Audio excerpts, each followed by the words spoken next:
अस्सलाम वालेकुम। अच्छा जी, आज का जो हमारा टॉपिक है जो कि बहुत इम्पोर्टेंट है इसमें कैपिटल बजटिंग में, वो है डिस्काउंटेड पे बैक पीरियड। अब डिस्काउंटेड का मतलब जो यहाँ पे है वो हमने लास्ट लेक्चर में डिस्कस किया था कि एक होती है time value of money. Time value of money जो होती है ना, ये डिक्रीज करती है। मतलब 1 लाख रुपए की जो कीमत आज है, उसकी जो परचेजिंग पावर आज है, वो 1 साल बाद नहीं होगी। जो चीज़ें आप 1 लाख रुपए से आज खरीद सकते हैं, साल बाद वो नहीं खरीद सकेंगे, कम खरीदेंगे। सादी मिसाल हमने उस दिन भी डिस्कस की थी कि अगर एक लाख रुपए का एक लैपटॉप है आज, तो साल बाद वो उसकी कीमत या बढ़ जाएगी, मतलब उसी स्पेसिफिकेशन का जो लैपटॉप होगा इन्फ्लेशन की वजह से, तो फिर आप नहीं खरीद सकेंगे। अब ये जो टर्म डिस्काउंटेड है ना, ये इसी का मतलब है कि हम, एक होता है हमारा डिस्काउंट फैक्टर, हमने किसी भी कैश फ्लो को डिस्काउंट फैक्टर से मल्टीप्लाई कर देना है तो वो उसकी आ जाएगी प्रेजेंट वैल्यू। ये जो उसने लिखा है ना प्रेजेंट वैल्यू, ये present value P V is equal to होती है जो आपकी सॉरी वो होती है future value multiplied by discount factor. F B future value, D F discount factor. Discount factor कहाँ से पता चलेगा, वो आपको टेबल दिया होता है, आपने M2 में भी पढ़ा था। उस टेबल में से ही आपने डिस्काउंट फैक्टर की वैल्यू को देखना है और उसी को यहाँ पे इनपुट करना है।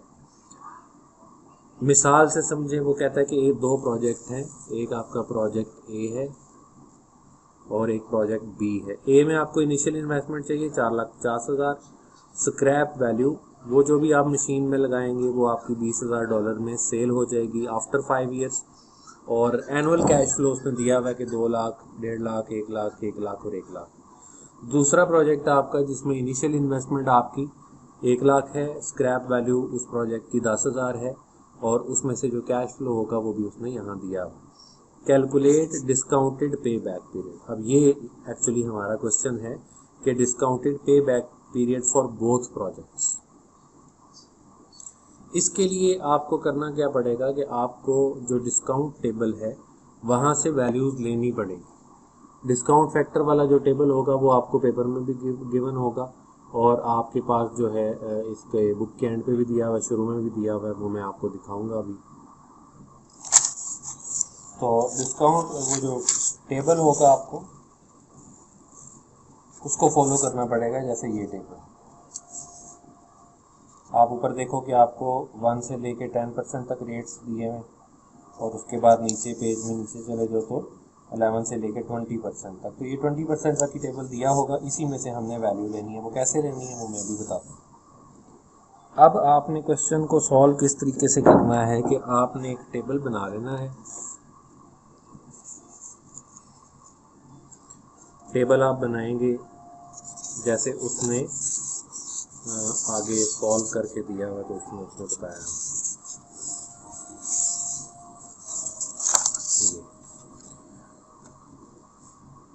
लास्ट टाइम भी हमने डिस्कस किया था कि हमारा जो सोल्यूशन होगा ना वो ईयर 0 से शुरू होगा, फिर 1 2 3 4 5। ईयर 0 में डिस्काउंट फैक्टर होता है 1। ईयर 0 में कैश फ्लो था जो आपने प्रोजेक्ट ए पे 4,50,000 लगाया, वो नेगेटिव कैश फ्लो है। प्रेजेंट वैल्यू भी वही होगी, इन दोनों को मल्टीप्लाई करते हैं, कैश फ्लो को और डिस्काउंट फैक्टर को, तो आपकी आ जाती है प्रेजेंट वैल्यू। मैंने पीछे फॉर्मूला लिखवाया था कि present value is equal to cash flow, या इसको फ्यूचर वैल्यू कह लें, कैश फ्लो ही लेकिन कहते हैं हम, इनटू डिस्काउंट फैक्टर। तो ये डिस्काउंट फैक्टर है 1, कैश फ्लो आपका 4,50,000 है, तो वही आंसर आ गया। कम्युलेटिव कैश फ्लो होता है कि इसकी वैल्यू इधर भी एज इट इज़ आ जाएगी। अब आगे उसने प्रोजेक्ट 2 का भी लिख लिया, 100 आपने इन्वेस्ट किया, डिस्काउंट फैक्टर 1 ही है, 100 आएगा प्रेजेंट वैल्यू और 100 ही कम्युलेटिव कैश फ्लो भी आ जाएगा। अब आ जाए ईयर 1 पे। अब इंटरेस्ट रेट कितना है, 10% इंटरेस्ट रेट है, ये इंपॉर्टेंट चीज़ है। अब आपको टेबल में से देखना पड़ेगा कि जहाँ पे 10% इंटरेस्ट रेट है, ये इसमें ईयर 1 की वैल्यू 909, ईयर 2 की वैल्यू 0.826, ईयर 3 की वैल्यू, ईयर 4 की वैल्यू, ईयर 5 की वैल्यू। ये जो 5 वैल्यूज़ हैं वो अगर आप देखोगे तो उसने सोल्यूशन में यही 5 वैल्यूज ईयर 1 2 3 4 5 के सामने लिख ली। फिर प्रोजेक्ट ए का कैश फ्लो ईयर 1 में 2 लाख था, ईयर 2 में 1.5 लाख, ईयर 3 में 1 लाख, ईयर 4 में 1 लाख, ईयर 5 में भी 1 लाख था। जैसे अगर आप क्वेश्चन देखोगे तो ईयर 5 में भी जो कैश फ्लो है वो 1 लाख ही है, ये। लेकिन उसने वहां लिखा 1,20,000, वो इस वजह से कि ये जो 20,000 स्क्रैप वैल्यू है ना, इसको 1 लाख में ऐड किया तो टोटल जो उसको पैसे मिलेंगे 1 लाख में 20,000 ऐड करके 1,20,000 उसको टोटल पेमेंट मिलेगी ईयर 5 में। इसलिए जब ईयर 5 का डाटा उसने पुट किया तो वहां पे उसने 1,20,000 लिखा है, 1 लाख नहीं लिखा। इसी तरह प्रोजेक्ट बी का 3 साल का कैश फ्लो है 50 40 और 30। अगला काम आपने क्या करना होगा कि इस 2 लाख को 0.909 से मल्टीप्लाई किया उसने तो ये आंसर आ गया। 1.5 लाख को 0.826 से, यानी कैश फ्लो को डिस्काउंट फैक्टर के साथ मल्टीप्लाई किया, हर एक को यहाँ यहाँ यहाँ यहाँ, तो ये आंसर आ गया। इसी तरह जो कैश फ्लो यहाँ दिया हुआ 50, इसको 0.909 से मल्टीप्लाई किया, ये आंसर आ गया। 40 को 0.826 से मल्टीप्लाई किया, ये आंसर आ गया। 30 को 0.751 से मल्टीप्लाई किया, ये आंसर आ गया। ये जो कम्युलेटिव कैश फ्लो है ना, पहले के सामने वही वैल्यू आ जाती है। अब इस 4,50,000 में ये ऐड करेंगे, ये नेगेटिव वैल्यू है, ये पॉजिटिव है, नेगेटिव और पॉजिटिव सब्ट्रैक्ट होते हैं, तो इसमें से ये सब्ट्रैक्ट होगा, आंसर आ जाएगा 268.2। ये असल में 2,68,200 है, उसने 00 लिखे नहीं है यहाँ पे। नेगेटिव और पॉजिटिव को उसमें माइनस होगा आपस में, और साइन कौन सा आ जाएगा, जो बड़ी अमाउंट के साथ है। फिर इसमें ये ऐड करेंगे, यहाँ आंसर आ जाएगा, इसमें ये ऐड करेंगे, यहाँ आंसर आ जाएगा, इसमें ये ऐड करेंगे, यहाँ आंसर आ जाएगा, इसमें ये ऐड करेंगे, यहाँ आंसर आ जाएगा। अब ये जो आखिरी कॉलम सेल में ये वैल्यू लिखी हुई है ना 73.262, 73.62 का मतलब है 736200, ये आपकी कहलाती है, ये आपका फाइनल जो आंसर आता है वो आपका अगर आगे एनपीवी में पढ़ेंगे ना तो ये एनपीवी होती है। लेकिन यहाँ पे हमने इसको नहीं देखना, यहाँ पे तो हमें चाहिए पे बैक पीरियड। पे बैक पीरियड इस तरीके से कैलकुलेट किया जाता है कि आपका चौथे साल में जाके अभी तक कैश फ्लो जो कम्युलेटिव कैश फ्लो था वो नेगेटिव था, 0.9 था। 0.9 का मतलब क्या है, 0.9 का मतलब है 90,000, ठीक है। अब 5वें साल में अगर आपने अपना कैश फ्लो ये जो 90,000 रहता है अभी, ये आपने 5वें साल में रिकवर करना है। 90,000 आपको 90,000 भी नहीं, ये 9,000 बने। 9,000 आपको कैश फ्लो चाहिए, और इसमें आपने क्या करना है, 9,000 है, 900 है, ये मल्टीप्लाई करके देख लो, 900 बने। 900 आपको चाहिए 5वें साल में। 5वें साल में रिसीव कितना हुआ, 1,20,000। इसका मतलब है कि आपका जो पे बैक पीरियड होगा वो 4 साल पूरे होंगे, प्लस 5वें साल में आपको 900 चाहिए, मिलेगा 1,20,000। 900 डिवाइडेड बाय 1,20,000 करोगे तो ये आ जाएंगे मंथ के, इतने मंथ मल्टीप्लाई बाय 12 करेंगे तो प्रोजेक्ट ए का जो है ना वो ये 900, क्योंकि बिल्कुल 1,20,000 के कंपैरिजन में बिल्कुल माइनर सी अमाउंट है, तो हम ये कह सकते हैं कि जो प्रोजेक्ट ए है इसका कैश फ्लो पे बैक पीरियड 4 साल है, तकरीबन 4 साल। जबकि प्रोजेक्ट बी का जो पे बैक पीरियड है वो यहाँ से आप देख लो तो 3 साल बनता है, 2 साल और कुछ महीने बनता है, और वो 3 साल से कम है तो वो 2 साल और 4 महीने या 2 साल 5 महीने जो भी बनेगा। इसके मुताबिक आपका प्रोजेक्ट बी आपको एक्सेप्ट करना चाहिए, पे बैक पीरियड के मुताबिक आपको प्रोजेक्ट बी को एक्सेप्ट कर लेना चाहिए, क्योंकि पे बैक पीरियड में हम ये देखते हैं कि जिस भी प्रोजेक्ट का पे बैक पीरियड जल्दी आ जाएगा वो एक्सेप्ट कर लेंगे। तो यहाँ लिखा है कि project be still preferable to project A, but the payback period has increased as time value of money is applied to the cash flow. अब वो प्रोजेक्ट बी हमारा ज़्यादा वायबल इसलिए है कि इसका पेबैक जल्दी आ जाएगा, इसका पेबैक देर से आएगा, तो हमें प्रोजेक्ट बी को चूज़ कर लेना चाहिए। एडवांटेज डिसएडवांटेज आप पढ़ लेंगे, तो मसला नहीं है।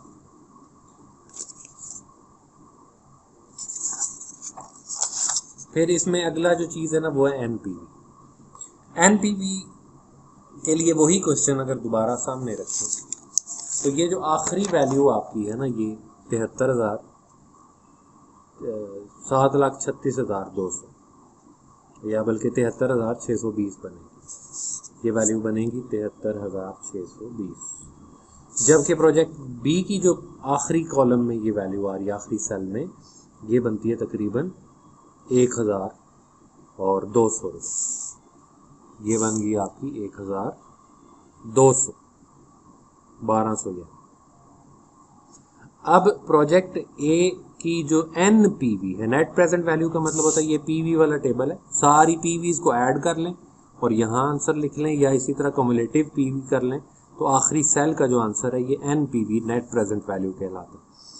नेट प्रेजेंट वैल्यू किसकी ज़्यादा है? प्रोजेक्ट ए की ज़्यादा है। तो नेट प्रेजेंट वैल्यू मेथड जब हम यूज़ करेंगे तो फिर हम प्रोजेक्ट ए को चूज़ करेंगे, जबकि पे बैक पीरियड में प्रोजेक्ट 20 लिए चूज़ कर रहे हैं कि उसका पे बैक जल्दी आ गया। तो जब हमारा टेक्निक बदलती है एवेल्युएशन की तो हमारा डिसीजन भी बदल जाता है और हमें इसलिए जो आपका पे बैक पीरियड है ना कोई इतना अच्छा एवेल्युएशन मेथड नहीं है। हम ज़्यादातर जो चीज़ यूज़ करते हैं वो एनपीवी यूज़ करते हैं। NPV of an investment represent the net benefit और लॉस ऑफ अ प्रोजेक्ट। किसी भी प्रोजेक्ट में से फाइनली आपको कितना बेनिफिट या लॉस होगा वो एनपीवी कहलाती है, net present value. Decision criteria क्या है? Any project with positive NP is viable. अगर आपका सिंगल प्रोजेक्ट है, मल्टीपल प्रोजेक्ट नहीं है, उस अकेले प्रोजेक्ट को आपने एवेल्युएट करना है तो आप देखेंगे कि अगर उसकी एनपीवी पॉजिटिव है तो उसको एक्सेप्ट कर लेंगे, अगर नेगेटिव है तो रिजेक्ट कर देंगे। लेकिन अगर आपके मल्टीपल प्रोजेक्ट है, mutually exclusive project, choose a project with higher NPV, यानी एक से ज़्यादा प्रोजेक्ट अगर आपने सामने रखे हुए हैं उनमें कंपैरिजन करना है और बताना है कि कौन सा ज़्यादा बेहतर है, तो जिसकी एनपीवी हायर होगी वो वाला प्रोजेक्ट आप चूज़ कर लेंगे और उसी से ही आप उसी को ही आप स्टार्ट करेंगे। तो इसका भी आगे उसने क्वेश्चन दिया हुआ है, वही क्वेश्चन है। अब डिस्काउंट फैक्टर वहाँ से दोबारा देख लें आप, ठीक है। ये डिस्काउंट फैक्टर लिखे हुए 0.909, 0.826। ये हम क्या करते हैं, हम इस सोल्यूशन में डिस्काउंट फैक्टर लिख देते हैं। 0 में 1 होगा, ईयर 0 में चाहे आपका ये परसेंटेज रेट कुछ भी हो उसका जो डिस्काउंट फैक्टर होगा वो 1 होगा ईयर 0 में। ईयर 1 में वो चेंज होता रहता है परसेंटेज के मुताबिक, जैसे 10% पे 0.909 ईयर 1 में है, 0.826 ईयर 2 में है, 0.751 ईयर 3 में होगा और 0.683 ईयर 4 में होगा और 0.621 ईयर 5 में होगा। अब कैश फ्लो प्रोजेक्ट ए में कितना था? 4,50,000 नेगेटिव। ईयर 1 में कितना था? 2 lakh positive cash inflow. Year 2 में कितना था? 1.5 लाख। ईयर 3 में कितना था? 1 लाख। ईयर 4 में कितना था? वो भी 1 लाख। और ईयर 5 में 1 लाख प्लस 20,000, 1,20,000। ये जो पीवी है ना, ये वही जो पिछले टेबल में भी हमने वैल्यू फाइंड की थी जब हमने फाइंड किया था डिस्काउंटेड पे बैक पीरियड। जो वैल्यू उसमें है वही वैल्यू इसमें आएगी, यानी इसकी प्रेजेंट वैल्यू है 450 नेगेटिव 50। 450 इसलिए कि 00 यहाँ से हम नहीं लिख रहे, जगह नहीं है। इसकी नेट प्रेजेंट वैल्यू हमारी आएगी, सॉरी प्रेजेंट वैल्यू आएगी 181.8। इसकी प्रेजेंट वैल्यू आएगी 123.9। कैसे? इन दोनों को मल्टीप्लाई करना है, इन दोनों को मल्टीप्लाई करना है, इन दोनों को मल्टीप्लाई करना है। आगे हमारी प्रेजेंट वैल्यू आएगी 75.1। ये अब सारी पॉजिटिव है क्योंकि ये पॉजिटिव है कैश फ्लो। फिर 68.3 और आखिर में 74.52। अब इन सारी वैल्यूज को आप ऐड करोगे पांचों को और इसको माइनस कर दोगे तो आपका जो आंसर आएगा ना वही 73.62 आएगा, यानी 73,620। प्रोजेक्ट ए की एनपीवी जो है वो 73,620 है। इसी तरह प्रोजेक्ट बी की जो एनपीवी है वो उसी एग्जांपल में देखो तो वो बन जाती है 1,020। 10,200। तो इसकी एनपीवी ज़्यादा है, इसकी एनपीवी थोड़ी है, तो हम प्रोजेक्ट ए को चूज़ करेंगे। वजह यही है कि प्रोजेक्ट ए की एनपीवी ज़्यादा है। तो ये सॉल्व किया हुआ, इसकी 73,620 बनती है, यहाँ 74 कर दिया उसने राउंड ऑफ करके, इसकी एनपीवी 34,000 बनती है। क्योंकि यहाँ पे पिछले क्वेश्चन से इस क्वेश्चन में थोड़ा सा डिफरेंस है कि पिछले क्वेश्चन में जब हमने discounted pay back period find किया था तो वहाँ पे हमने जैसे ही हमारा कम्युलेटिव कैश फ्लो पॉजिटिव हो गया था ना ये, तो हमने उससे अगले सालों के कैश फ्लो को इग्नोर कर दिया था और छोड़ दिया था। जबकि एनपीवी फाइंड करते हुए हम क्या करेंगे, हम ये 5 सालों के कैश फ्लोज को कंसीडर करेंगे। इसलिए जब सोल्यूशन हम करेंगे यहाँ पे तो 5 सालों का कैश फ्लो लिख के उन 5 सालों को यहाँ उनकी प्रेजेंट वैल्यू यानी इस 50 को इससे मल्टीप्लाई करेंगे, 40 को इससे मल्टीप्लाई करेंगे, 30 को इससे और आगे 20 और 30 को भी। ये वैल्यूज को जब हमने ऐड करके 100 को माइनस किया तो इसकी 34 आ गई। स्टिल प्रोजेक्ट ए की एनपीवी ज़्यादा है, तो जिसकी एनपीवी ज़्यादा होती है वही प्रोजेक्ट हम चूज़ करते हैं। डिसीजन क्राइटेरिया यही होगा कि हायर एनपीवी वाला जो प्रोजेक्ट होगा वो हम चूज़ करेंगे। आगे उसने ये जो इलस्ट्रेशन 9 दी हुई है ये वाली, इसका भी सोल्यूशन उसने टेस्ट योर अंडरस्टैंडिंग 9 है, ये आपने करनी है। यहाँ पे कॉस्ट ऑफ कैपिटल 9% है। जब आपकी कॉस्ट ऑफ कैपिटल बदलेगी तो आपका जो डिस्काउंट फैक्टर है आप कहाँ देखना, आपने डिस्काउंट फैक्टर देखना है 9% के अंदर। कितने सालों का देखना है, 5 सालों का, क्योंकि वो क्वेश्चन में 5 साल है, तो ये 5 सालों का। अब ईयर 0 का जो डिस्काउंट फैक्टर होगा वो 1 होगा। ईयर 1 2 3 4 5 का आप टेबल से देख लेंगे 9% के अंदर, ठीक है। और फिर आपने बताना है, मतलब आपका टेबल में क्या क्या चीज़ें आती हैं। टेबल में आप जो टेबल बनाएंगे उसमें ईयर लिखेंगे, 0 1 2 3 4 और 5 साल हो गए, वो आपने लिखने हैं। और उसके बाद दूसरा जो कॉलम बनेगा वो बनेगा कैश फ्लो का, वो आपको ये दिए हुए सारे। तीसरा जो कॉलम बनेगा वो डिस्काउंट फैक्टर का, वो जो आपने टेबल से देख लिखने हैं। चौथा फैक्टर बनेगा पीवी का, यानी डिस्काउंट फैक्टर और कैश फ्लो को मल्टीप्लाई करके यहाँ वैल्यूज लिखते जाएंगे। इन सारी वैल्यूज को एंड पे जाके यहाँ ऐड कर लेंगे हम इधर।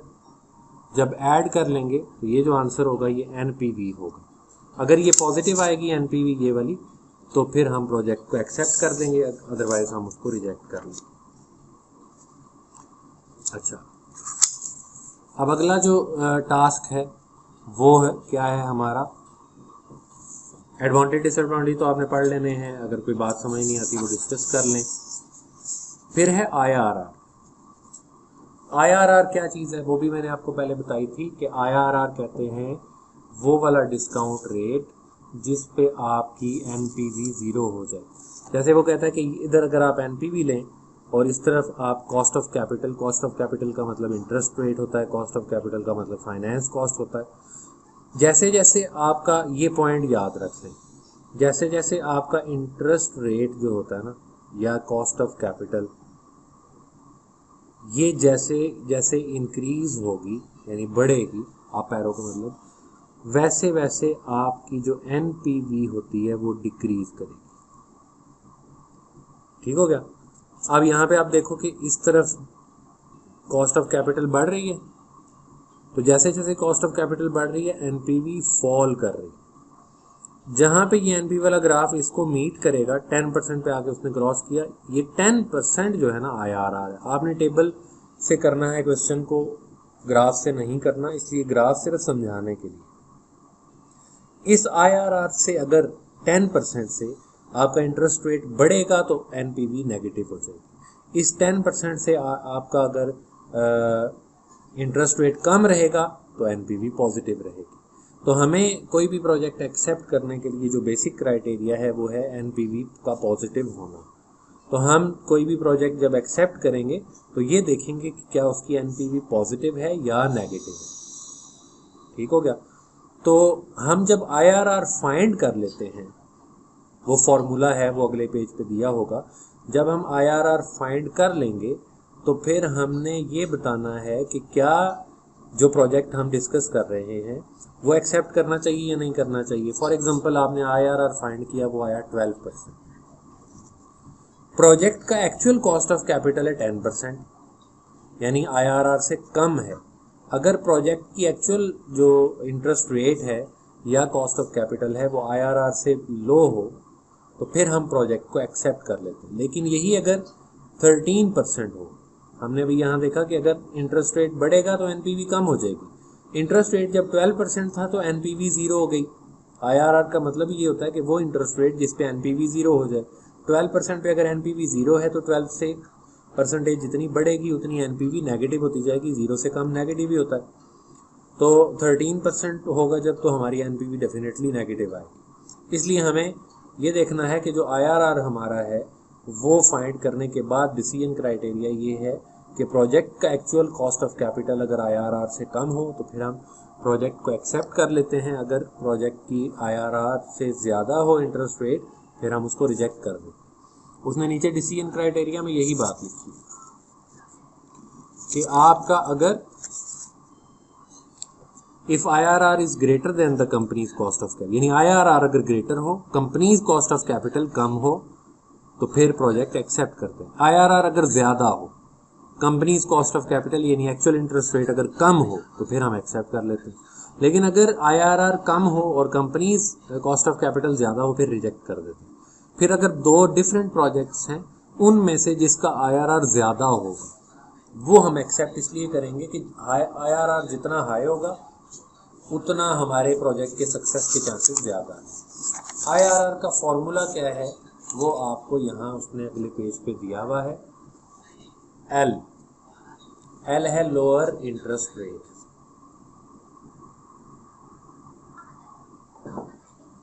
तो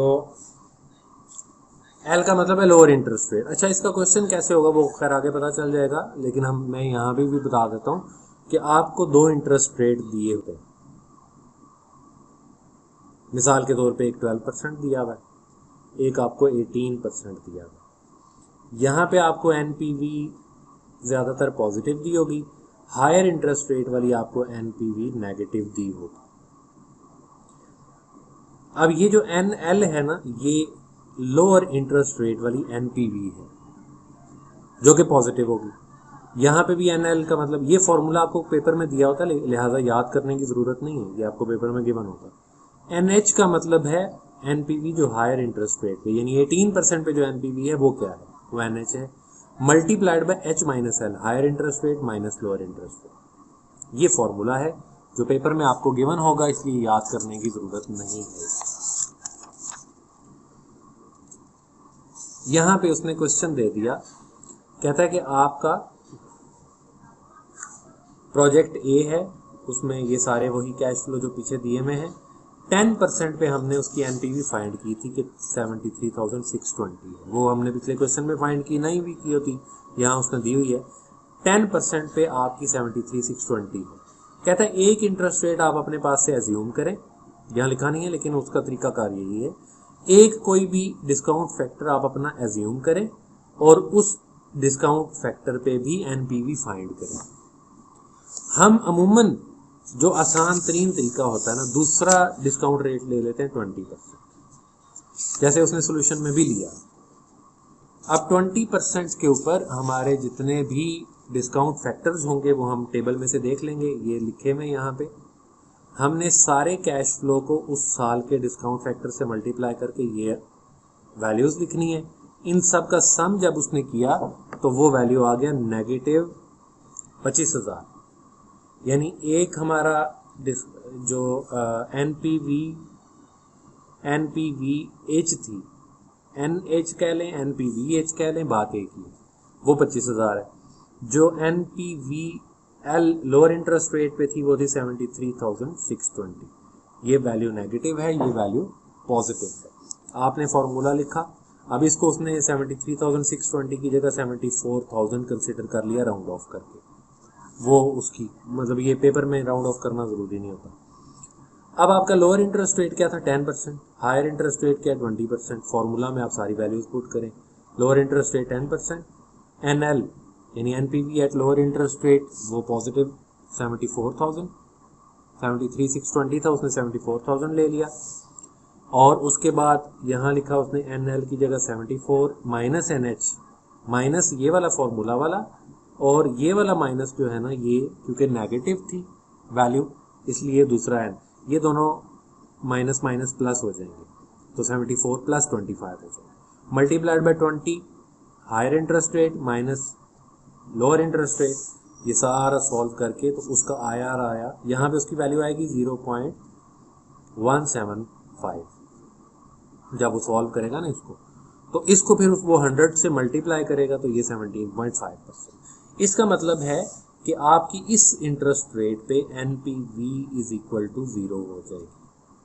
तो अगर आपके प्रोजेक्ट का एक्चुअल इंटरेस्ट रेट इससे कम है, 17.5% से कम है अगर आपका इंटरेस्ट रेट, तो फिर आप प्रोजेक्ट को एक्सेप्ट कर लेंगे। अगर इससे इंटरेस्ट रेट ज़्यादा हुआ, 18% हो गया, तो फिर आप उसको रिजेक्ट कर देंगे। ये हमारा डिसीजन क्राइटेरिया है।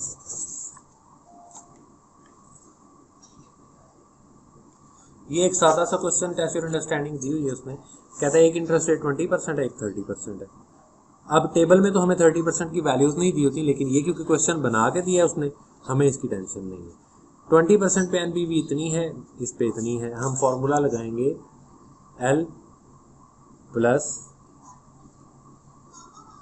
NL divided by NL minus NH multiplied by H minus L। ये फॉर्मूला है, ये आपको याद करने की ज़रूरत नहीं है, बुक में दिया हुआ हो, उसमें पेपर में भी दिया होगा। अब लोअर इंटरेस्ट रेट कितना है, 20%, plus NPV at lower interest rate कितनी है, वो दी हुई है 8510 8510 डिवाइडेड बाय 8510 माइनस 9150, क्योंकि ये वैल्यू नेगेटिव है तो वो वाला माइनस उसका आ गया, और multiplied by 30 minus 20, higher interest rate minus lower interest rate. इसको आप कैलकुलेटर से सॉल्व कर लोगे तो आपका IRR internal rate of return आ जाएगा। इसी तरह आगे एक और अंडरस्टैंडिंग दी हुई है, आगे MCQ दिया हुआ टेस्ट अंडरस्टैंडिंग का, ये आप बुक में से देख के कर लोगे। एक उसने क्वेश्चन बताया कि अगर आपको इस तरह का क्वेश्चन आ जाता है कि आपको IRR एस्टिमेट करना पड़ता है, वो कहता है 10% पे आपकी NPV 4400 है, डिस्काउंट रेट 20% हो तो इतनी नेगेटिव है, the IRR will be closer to 10%, क्योंकि ये जो पॉजिटिव वैल्यू है ना, ये सिर्फ 4400 है, नेगेटिव वैल्यू 31000 है। इसका मतलब है आपका IRR 11% या 12% यानी 10% के करीब होगा, 20% के करीब नहीं होगा, क्योंकि 20% पे नेगेटिव वैल्यू बहुत ज़्यादा हो जाती है। तो प्रैक्टिकली जब उसने फाइंड किया तो वो 11.24 आया, इसका मतलब है वो 10% के करीब। एस्टीमेट का मतलब यही होता है कि वो पेपर में तो क्वेश्चन नहीं आता एस्टीमेशन का, लेकिन एस्टीमेट करना हो अगर अपने तौर पे, तो आप कह सकते हैं कि जिस इंटरेस्ट रेट पे NPV की जो फिगर है ना वो छोटी होगी, चाहे वो नेगेटिव फिगर हो या पॉजिटिव फिगर हो, वो छोटी होगी, वैल्यू छोटी होगी, आपका IRR उससे ज़्यादा करीब होगा, दूसरे से ज़्यादा दूर होगा। यानी 20% और 10% में IRR 11.24 10% के करीब है, 20% से वो दूर है। ये एस्टिमेशन का क्वेश्चन वैसे उसने बना के दिया, और आगे एडवांटेजेस डिसएडवांटेजेस ये याद करने वाली बात है। ये जो सारे क्वेश्चन अभी तक हमने किए हैं ना, इनमें आपका कैश फ्लो था अनइवन, कभी 1.5 लाख कैश फ्लो हो रहा है, कभी 1,20,000 हो रहा है, कभी 1 लाख हो रहा है। अब 2-3 सालों में लाख लाख लाख है, चौथे साल में जाके 1,20,000 हो गया, तो ये भी अनइवन कंसिडर होगा। इवन कैश फ्लो तब कंसिडर होता है जब आपका जितना भी प्रोजेक्ट की लाइफ है, प्रोजेक्ट की लाइफ में थ्रू आउट आपका कैश फ्लो एक जितना ही रहे, 1 रुपए की भी कमी या ज्यादती ना हो, उसको कहते हैं इवन कैश फ्लो। ये जो टॉपिक है आपका, ये इवन कैश फ्लो का जो आपका है ना क्वेश्चन, उसको कैसे सॉल्व करना है उसके बारे में। जब भी आपका कैश फ्लो इवन होता है उसको कहते हैं एन्युटी। ये पॉइंट याद रखने वाला है कि इवन कैश फ्लो को हम एन्युटी कहते हैं। तो जब भी टर्म एन्युटी यूज हो, इसका मतलब है कि कैश फ्लो है लेकिन इवन है। एन्युटी 2 तरह की होती है, annuity for limited time, annuity for unlimited time. यानी even cash flow for limited time 4-5 साल तक होता रहेगा, और even cash flow for unlimited time हमेशा होता रहेगा। तो दोनों का फॉर्मूला अलग अलग है। और ये दोनों बाकी क्वेश्चंस की निस्बत ज़्यादा आसान है एनवीटी वाले जो क्वेश्चन होते हैं।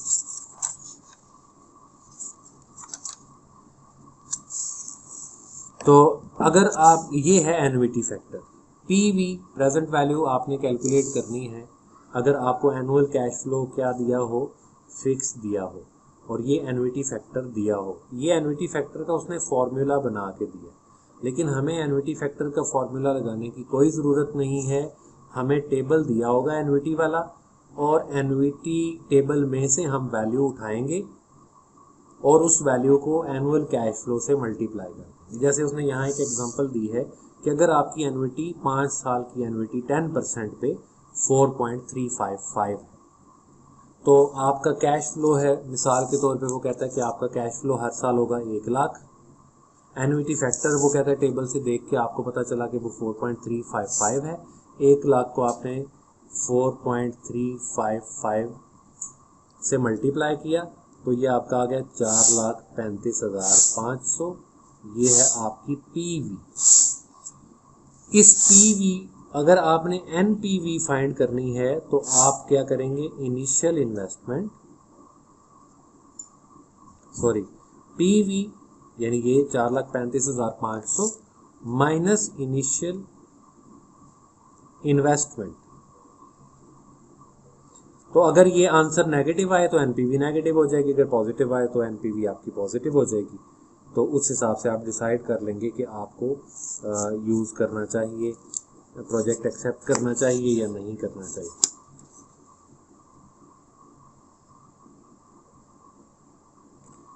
उसके बाद जो परपेचुटी होता है, परपेचुटी क्या होता है, ये भी आसान सी बात है, ये भी पढ़ा हुआ है हमने वैसे तो। परपेचुटी कहते हैं even cash flow for unlimited time. उसका सादा सा फॉर्मूला है कि आप पीवी फाइंड करने के लिए जो भी कैश फ्लो 1 लाख उसको रेट से डिवाइड करें। रेट का मतलब क्या है, रेट अगर 10% है तो आर की वैल्यू आएगी 0.10। 10% का मतलब है 10 divided by 100 which is equal to 0.1। तो आप कैश फ्लो यानी 1 लाख को 0.1 पे डिवाइड कर दो तो 10 लाख आपका आंसर आएगा। ये 10 लाख आपकी पीवी है, इसमें से इनिशियल इन्वेस्ट को माइनस कर दोगे तो वो आपकी एनपीवी आ जाएगी। इसी तरह आईआरआर ऑफ परपेचुटी, उसका आपने क्या किया, annual inflow divided by initial investment. ये है आईआरआर का फॉर्मूला, वो इंटरेस्ट रेट जिस पे आपका कैश फ्लो सॉरी एनपीवी 0 हो जाएगी। तो आईआरआर फाइंड करने का तरीका ये है कि एनुअल इनफ्लो को यानी 1 लाख को डिवाइड कर दो इनिशियल इन्वेस्टमेंट से यानी 4.5 लाख से और मल्टीप्लाई बाय 100 कर लो, तो वो जो इंटरेस्ट रेट आएगा ना उस पर आपकी जो एनपीवी होगी वो 0 हो जाएगी, वही आपका आईआरआर होगा। इसका भी क्वेश्चन इतना आता नहीं है, लेकिन आपको याद होना चाहिए कि अगर आ जाए तो आप सॉल्व कर सकेंगे। तो यहाँ तक आप इसको करें। अगला जो टॉपिक हमारा है ना वो आपका MA2 के सिलेबस से डिफरेंट है, वो है एडवांस एन्युटी या advance cash flow, advance annuity या एडवांस परपेचुटी। एडवांस में अगर आपको पैसे मिले तो फिर आप क्या करेंगे, उसका क्वेश्चन है, वो इंशाल्लाह हम नेक्स्ट लेक्चर में उसको डिस्कस करेंगे। तो यहाँ तक आप इसको कंप्लीट करें, फिर अगला लेक्चर भी जो है हम रिकॉर्ड करें।